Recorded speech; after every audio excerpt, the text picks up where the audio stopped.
I want to tell this story about why Dave is so great. First time we went out, we did the handstand. Right. So, and we didn't set Dave up. Dave didn't know. Teller put a knife through my hand. It looked that way. And I brought my hand up fast. And the blood, the fake blood that came out of my hand, hit Letterman in the face. And Letterman does not like things touching his face. Right. He had blood across his face from that. We went to commercial, and Dave flipped out. And we didn't know what he was flipping out about. And it turned out he was flipping out because he liked us. And he thought more people like us should be on the show. And he went on and on about that. And then he took us aside, just the two of us, no one else around, no managers, no agents, and said, "You hit me pretty hard, guys." And he said, kind of shook me up. He said, "I come off as a little bit of an asshole, and that's kind of a problem. So next time you come on, hit me as hard as you can." And we said, "What do you mean?" He said, "Be as mean to me as you possibly can, and do not tell me in advance what you're going to do. Really, really, really make me uncomfortable. Make it terrible for me." Wow. And we said, "Okay." And we went, this is going to be our second appearance on Letterman. And Teller and I got in a room and said, what does he mean? What can we do? What can we do?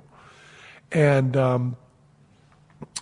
Teller finally said, "Instead of pulling a rabbit out of a hat, let's pull cockroaches out of a hat. Let's pull thousands of cockroaches out of a hat and dump them on Dave." And I happened to be talking to my mom on the phone a little bit after that and said, "Here's what we're going to do next time on Dave." And she said, "You'll never work in show business again." That was Mom's analysis of when you dump cockroaches on a guy in his own show. Right. And so we called Morty, who was the producer at the time, Robert Morton, and we said, "Here's our pitch. Here's our plan when we go on Dave. We're going to dump cockroaches on him. We'll pull a rabbit out of a hat. He'll say, 'That's lame.' Dump cockroaches on him." And Morty said, "You cannot do that." And we said, "Well, Dave told us to hit him as hard as we could and to be really mean."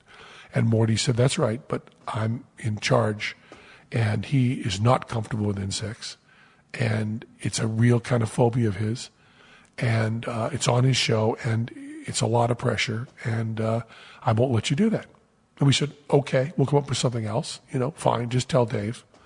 And the phone rang, really shortly after. I guess in the story it would be 5 minutes, but it might have been a few hours. I don't know. Right. And Morty said, "Do it." So I went to Dave and I said, "What Penn and Teller come up with is too intense." And Dave said, "Never mind, let him do it." And Morty said, "I'm not comfortable with this." And he said, "Let him do it. I don't care what it is, let him do it, and don't tell me. I do not want to be told." And Morty said, "Are you sure, Dave?" And Dave said, "Let them do it." And he called up and said, "I want to tell you I'm against it. But Dave's the boss. Dave says do it." So we got there that day, and it wasn't... This isn't exactly a winning endorsement for your idea. Yeah. Your mom still might be totally right. Yeah, exactly. At this point in the story. Exactly. And we went, we worked at the Museum of Natural History. We got cockroaches we got a few Madagascar hissing roaches, but we got American cockroaches, which were too fast. I'm proud to say they were too fast to get a camera shot of. Okay. So we got like Brazilian cockroaches, which are a little more laid back. And they're still doing Carnival. They move and they dance and they shake their butts. And we got thousands of them. And they were in body loads, and they were in the hat load.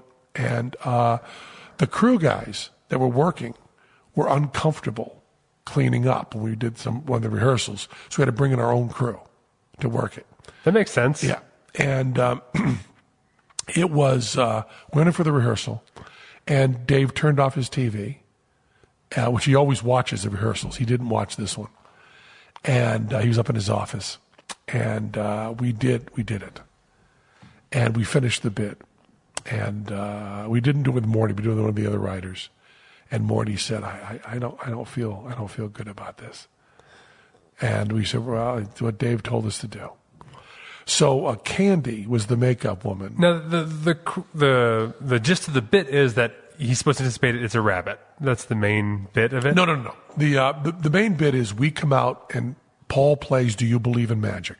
And Teller does the lamest routine to "Do you believe in magic? Do you believe in magic?" And I sang "Magic, magic." That's all. Really horrible. Like 3-minute routine. And we came over and sat down and asked Dave to critique it. And then Dave says, da-da-da-da-da-da. And at some point, Dave was going to say, and there was no real surprise. And we said, oh, you want real surprise?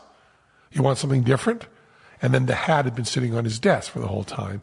We lift up the hat, and cockroaches pour out of the hat and out of us and everywhere, all over him. Is that enough surprise for you, Dave? That was the gag. And Dave was told not to touch the hat on the desk and to be as mean to us as he could, because we had to set up the reciprocation. So we sat out there with Dave ripping us new assholes. He was really horrible to us. But I'm getting ahead of myself in the story. So right. Candy, Dave's personal makeup woman, watched the rehearsal. And Dave heard this story after. Dave came in for his makeup. And Dave said, "Did you see the Penn and Teller rehearsal?" And Candy said, "Oh, yeah. And Dave said, "I've been told not to lift the hat. Don't tell me. But there's something scary under the hat. What's under the hat? Is it like a skunk or something?" And Candy said to him, "Dave, you better pray for a skunk." So there was a lot of tension on the set. Yeah. And we lifted up the hat. And I don't know who did, but maybe it was me, kind of kicked the hat as we lifted it up. And the cockroaches spilled all over Dave in his suit. So Dave is on his show, on TV, with an audience, and cockroaches are crawling in his suit. And he jumps up from the desk. And you could see tears of anger and rage just well up in his eyes. And he throws to commercial. They go to commercial. And I'm standing there, and I have body loads on me. So I have cockroaches coming out of my suit. They're on my arms and stuff. And I come over and say, "Was that okay, Dave?" He goes, "Get the fuck away from me. Just get the fuck away from me."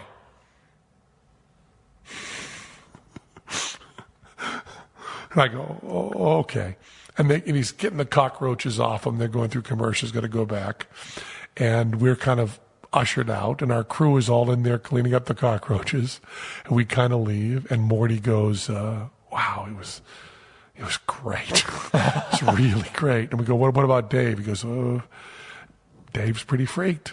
And Dave went on and finished the show. And we went leaving going, well, we did what he asked. We don't know. And the next day, David Letterman called us himself, which he never does. Right. And said, "I think it was the best bit we've ever done on the show.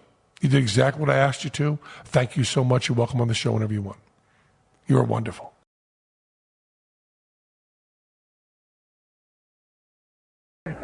Critics have called my next guests new wave magicians. They are two very talented men who are currently starring in their own off-Broadway show and will soon be seen on PBS in a show called Penn and Teller Go Public. Please welcome the very bizarre Penn and Teller. Hi. How are you? I'm doing quite well. Nice to see you. Have a seat, sir? This you? Yeah. Now help me out again. You're Penn. I'm Penn. You're yeah, Penn. All right. And your friend Teller is not here. He's not here. He's getting set for some magic thing we're going to do. Okay. Because I'm going to kind of ask you a favor, because we got, like you said, we got the public TV thing coming up. We're going to be on Saturday Night Live. And we've been doing live stuff for like 11 years, but very little television. And we kind of wanted to ask you a favor. We've got a work in progress thing. So this is a new illusion? It's a brand new thing. Oh, great. It's really a combination of a lot of things we've been working on, and that's what Teller's setting up. And we're hoping that you could just kind of critique it. You know, we're going to do it for you, and then you tell us. No, just we want you to be honest. My honest reaction to this. But usually when you know people are performing, you play with your notes and stuff, and I'd like you to really watch the whole thing. And you know, what I really want you to pay attention to, we're going to come over and then we're going to kind of critique it. It's illusion and it's music. It's mostly Teller, but we're working me in slowly. And we got the band here. Okay. Work in progress. Okay. Work in progress. Grain of salt. So I'll watch from over here. Okay. I think we're set to go. Okay. 1, 2,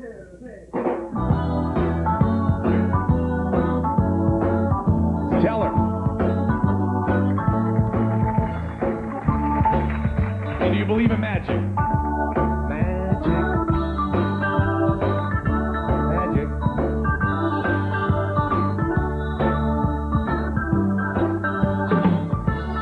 Magic.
didn't really learn the whole song. The song, that's... So normally you'd be singing there. Well, we're going to rewrite the words, because yeah. Teller's got the bunny. Yeah. He's going to rewrite... Is Bunny okay? Yeah, Bunny's fine. That's loaf dish, David. That's the bunny loaf dish. Okay. See, David, the song is about love and young girls. Yeah. It's about Nice job. love and young girls and stuff, Right, and we yeah. wanted to be more about flowers and birds and things. Yeah. So we got some categories here. We got style, execution, clarity of themes, relevance, unity, overall visual beauty, and originality. What'd you think of the style? Teller's got a pencil here. Well, I don't know that much about style of magicians, but I just, the word lame comes to mind.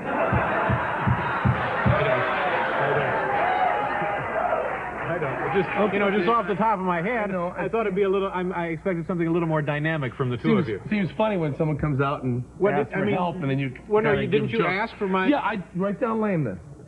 Okay, what can we do to improve it then? Well, just a little, cutie. Okay, a little bit cutie. Write down cute. cutie. Execution. Could you see him stealing the stuff out of his pocket? I saw a lot of stuff taped to the back of his suit. No, there's not. Okay, there's only two things taped. Well, I did. I saw two. Okay, things. because the rabbit. What do you think? We taped loaf No, dish you to the didn't. back? You didn't. No, I know. I didn't see a rabbit. Tape a damn rabbit no, to the no. back of his suit. I saw kind of like hydraulic things back there. It wasn't hydraulic. It was a little safety pin with a. Okay. Now, clarity of themes. Did you notice that there was the silk had a picture of a card on it, and then there was No. a card after I that? didn't see that. No. And he had the silk was a bird, and then he produced the bird and the little kid. Do you have any idea how much that stuff costs, David? Like under $7, I guess. No, wrong. No, I'm telling you, we went to Tannen's Magic Store. The little bird cage was $129. Each one of the silks is over 20. The little card castle is like $28. Yeah, but I mean, it should come as no surprise to you that this is the sort of thing you see at PTA functions and church suppers. Okay, but the thing This is, is not, I was thinking like David Copperfield, something, whammo, big stuff, and gorillas or something. you expect us to come on your show and vanish the Statue of Liberty at $390? Well, no. No. But, I mean, you fellows have sort of a reputation to live up to. That's all I'm saying. Okay, well, what's the next? Reputation to live up to. Relevance. You had Phil Donahue out here, and he was talking about the human animal, and we have an animal here, that's right. and we have bird. We had a bird. Yeah, It's not a real bird. Not a real bird, no. And I want you to point out also that there was animal, vegetable, and mineral. We first produced the flowers, which are vegetable, and we produced the cards, which are mineral, and then the bird, which is animal, and then, of course, loaf dish at the end. Well, I'd have to say in the category of relevance, non-existent. Just didn't seem to be any there. Thank you, David. Okay, no relevance, he says. Okay, now unity, I guess you're covered in that. You didn't think that the animal, vegetable, mineral held it together? No, but Unity have matching suits. They're pretty nice. Yeah, they were. Yeah. Okay. That's great. And overall visual beauty. Overall visual beauty, it was all right. All right. Did you notice that we started out with the drab of the black and the gold and the gray, and then it kind of gets very colorful into 80s primaries? No, I didn't. Kind of look like Connor ads. But then I'm bad with colors, so I didn't. You didn't notice that. Was lost on me. I'm sorry. But there was a certain amount of originality. Originality. But I guess the thing that I missed most out of the whole deal was it just didn't seem to be an element of real surprise. There just didn't seem to be any surprise to the whole deal. You want some surprise out of us, David? Okay. Okay. Tell her. Show him some surprise, would you please? Oh! I'd like to point out that these. No, come on now. These animals are not being hurt in any way. No, that's fine. That's Now we cleared this. That's fine. We cleared this with the SPCA, David. Dad, now the bunny is eating them. No, that's it. That's it. These are not being hurt. These insects are not being hurt in any way. We've cleared this. My. With the SPCA. Oh, my. We just wanted to give you a little surprise. These, Don't, David, these here, they'll hiss at you. Yeah, They'll hiss at you. These here. Don't you boys own any raid at your place?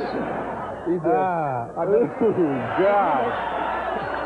Okay, gosh, it was nice to have you gentlemen Great back to with be us. out here. Thank you very much. Great to be out here. Penn Thanks so much, Penn. and Teller.